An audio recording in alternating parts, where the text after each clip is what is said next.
Well, those are great stories. Now, we've talked about how you relate with your opponents with the gimmick. What about promoters, the independent promoters? You work from all over the country. And I'm curious if some of them just say, look, we have kids in here, we have families.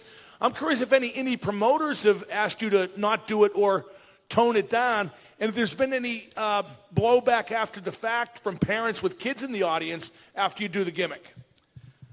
Well, I'm pretty as advertised, so most promoters know what they're getting when they book me. But I mean, I have been asked to because like you said, I was challenging my opponent at IWC to grab my dick.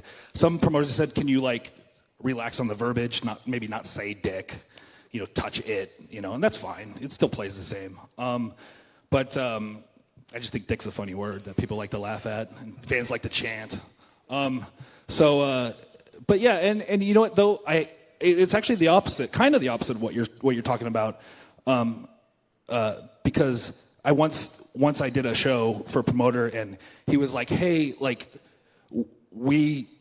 after I was booked on, he said, after we were bringing you in and stuff, we're actually hosting 2 kids' birthday parties tonight.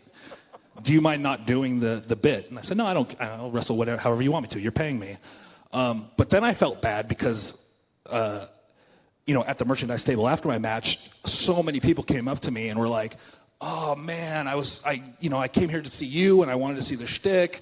So it was like the opposite. I let fans down by not doing it because they had come driven from wherever, paid whatever to come see me do the bit, and I wasn't able to do it. So it's a little bit of the opposite of that. But I find I feel like most kids, I think dick jokes are funny to kids, like South Park and, Family Guy, they're all dick jokes. So I feel like I'm a bit of for certain, I'm like the rated R movie that you sneak into when you're 13 and you're not supposed to be seeing it, but you're seeing it.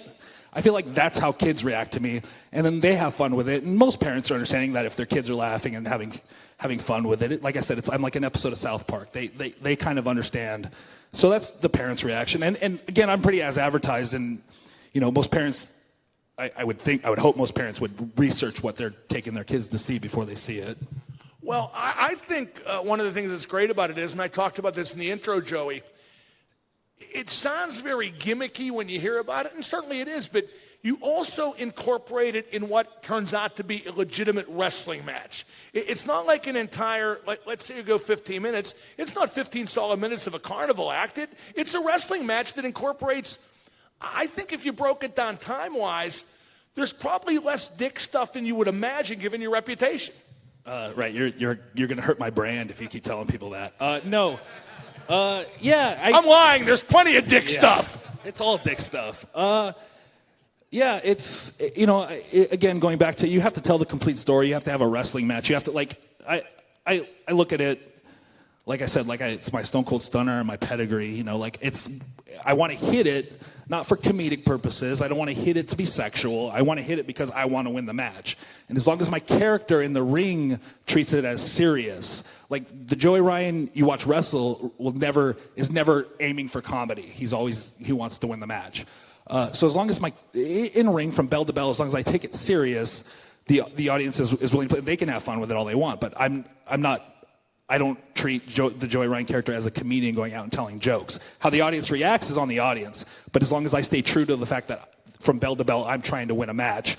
And then, you do the normal wrestling match, and again, another thing that is important to me when I wrestle somebody is that if they're willing to play along with my shtick and the dick flip stuff, then I want to make sure that they shine and they get all their stuff in. So there's actually a lot of people who say oh, Joey Ryan gets away without bumping or without, I probably take more bumps than anyone realizes because I want to make sure my opponent gets every single move they want to do in if they're willing to flip for my dick. So we're still telling the same story, the same professional wrestling story from start to finish, of the uphill battle to hitting your move and stuff like that. But so it's just placing it in the right spot where it gets the pop, and it's and I tend to hit it out of nowhere because I want to catch the audience off guard with it, and so because they know it's coming, the audience knows that they're going to see it, but if you can trick them into thinking they're not about to see it, and then you get a more genuine reaction. So it's just telling the basic pro wrestling story. Now, obviously, pro wrestling, like all of society, worships at the altar of social media right now, whether we should or not. And the latest question about wrestling that's on the websites and certainly on Twitter is wrestling performance art or a sport? That question certainly applies to you more than most, Joey. What's your take? Well, I look at it as both. I don't think there needs to be as much divide. I think professional wrestling definitely is a performance art, but I don't think it's one label or the other. I think there's a lot of performance art is an umbrella, and there's a lot of different aspects under the umbrella, and professional wrestling is one of them. I think I personally, and maybe it's just the wrestling I do, I feel like it leans a little bit more closer to theater than sport, but there's definitely sport aspects and athletic aspects to it. But I just, but the thing about wrestling is it really, and this is cliche, but it can be whatever you want. I read an interview with Bret Hart yesterday where Bret Hart said he was a performance artist. So Bret Hart leans to the performance art. And, I was talking to somebody about this today, actually, and they mentioned that, if you watch Wrestling with Shadows with Bret Hart, he talks about, when he's in the limo, he's talking about how when he throws his punches, he's like, when I throw my punches, I'm they're real punches, but do you ever wonder why my opponent's face isn't all bruised up? That's the art. So I can see where Bret Hart would lean more to the performance side of it. And it's just whose ever take you want that day.